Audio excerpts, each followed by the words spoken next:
Listrik di rumah Anda boros, bahkan tidak dipakai, dengan beban yang sedikit, cuma pakai lampu atau rice cooker, kok listriknya boros sekali. Bisa jadi listrik di rumah Anda bocor. Inilah cara cek dan mengatasinya. Simak dari awal sampai selesai, jangan ada yang tertinggal agar benar-benar paham caranya. Intro dulu sebentar. Aplikasi tutorial berisi tutorial mengenai otomotif, elektronik, komputer, dan berbagai jenis aplikasi lainnya. Jangan lupa klik like, share, komen, dan subscribe. Aktifkan lonceng notifikasinya. Simak dan tonton sampai habis. Selamat menyaksikan. Nah, inilah langkah dan cara yang sudah saya rangkum untuk mengatasi listrik yang sangat boros padahal tidak dipakai akibat listriknya bocor. Yang paling penting harus dipahami di sini adalah bagaimana cara cek dan cara mengatasinya. Untuk mengatasi listrik yang bocor dan mengakibatkan boros listrik, boros di KWH-nya dan boros biaya bulanannya. Yang dipakai cuma sedikit, cuma lampu, cuma rice cooker atau lampu dengan yang lain yang Anda anggap bebannya itu sedikit, tapi kok biayanya banyak setiap bulan. Itu bisa jadi listriknya bocor dan Anda harus ngecek.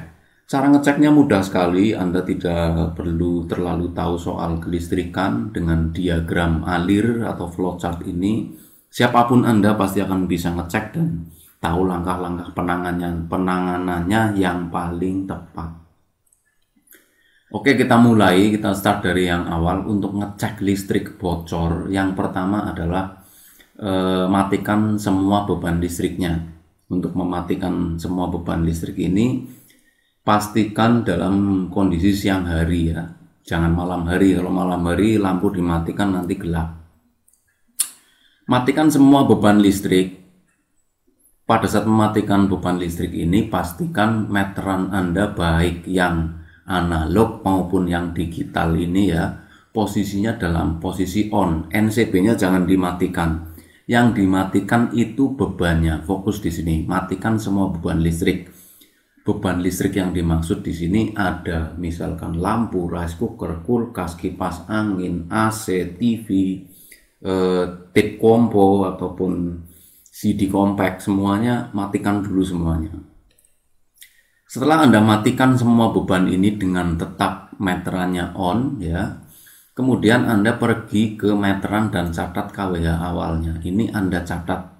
Ini benar-benar Anda catat untuk kondisi KWH awal setelah semua beban dimatikan. Catat di atas kertas untuk ngecek selanjutnya. Setelah meteran awal Anda catat KWH-nya, sudah tercatat betul, tunggu sekitar 1-2 jam. Kenapa harus sampai 1-2 jam? Nah, inilah waktu yang dibutuhkan untuk ngecek apakah meteran Anda ada perubahan yang signifikan setelah meteran Anda catat pada saat semua beban dimatikan.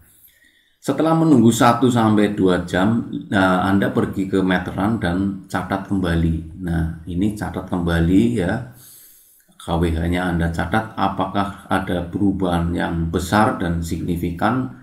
Nah, nanti jumlahnya Anda kurangi untuk tahu apakah ada selisih KWH atau tidak ya.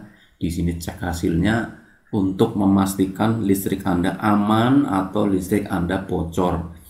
Jika di pencatatan awal di sini misalkan di situ tertera 40 KWH, setelah beban dimatikan sampai 1 jam 2 jam kok hasilnya sampai 41 atau 42, itu kan ada selisih 1 KWH ya.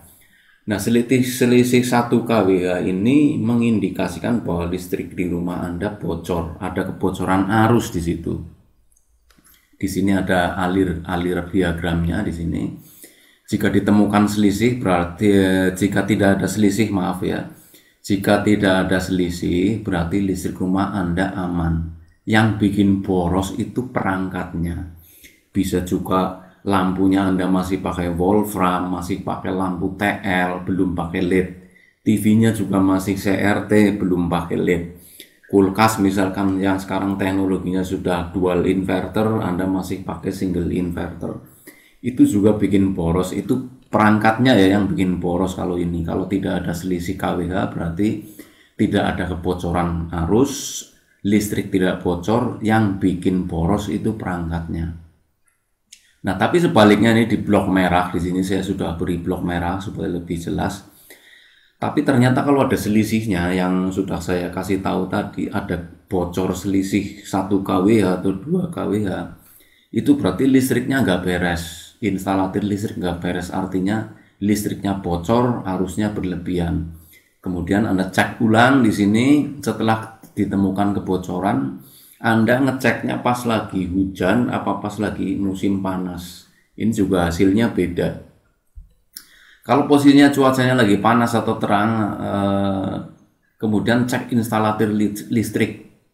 Biasanya kalau lagi posisi lagi terang, nggak hujan kok tetap ada kebocoran, ya biasanya itu bocor dari instalatir luar. Anda pasti paham maksudnya. Ada beban-beban dari luar yang harus Anda dicek, beban di luar rumah Anda.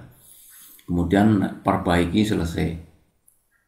Kemudian jika posisinya sedang hujan, nah ini kalau posisi sedang hujan, ini biasanya atap rumah, dinding rumah itu kena hujan, basah, itu jadi beban listrik.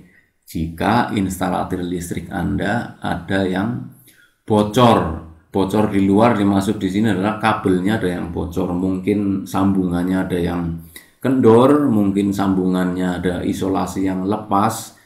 Nah, kebocoran dari sambungan-sambungan yang kendor dan isolasi yang lepas ini ketika menempel ke dinding, meskipun listrik Anda tidak dipakai, dinding yang basah ini jadi beban dan dianggap sebagai beban kWh oleh meteran digital maupun analog. Kalau sudah ketemu ya harus diperbaiki, yang kendor dikencengin, yang tadinya pakai isolasi lepas ya harus diperbaiki. Kalau ada instalator yang nggak benar harus diluruskan supaya tidak terjadi kebocoran. Nah, pada tahap perbaikan listrik bocor di instalator rumah Anda ini ada 2 opsi. Kalau Anda paham mengenai kelistrikan, Anda bisa cek dan Anda perbaiki sendiri. Tapi kalau khawatir dan takut dengan tegangan tinggi, Anda jangan ragu untuk menghubungi call center PLN yang terdekat di kota Anda supaya bisa membantu perbaikan instalatir rumah Anda. Jika rumah Anda ada kebocoran dan ada komplain bahwa listrik Anda boros sekali meskipun tidak ada pemakaian beban.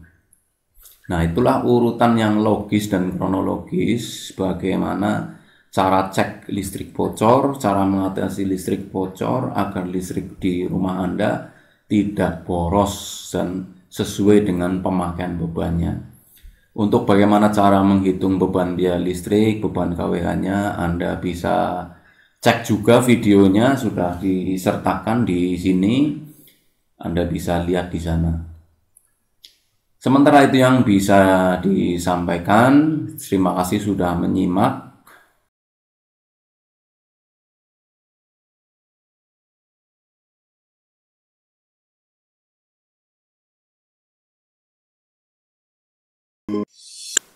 Nah, bagi Anda yang benar-benar serius menyimak tutorial ini dari awal sampai selesai, pasti bisa memberikan komentar dan bahkan memberikan rangkuman poin-poin yang sudah saya jelaskan tadi.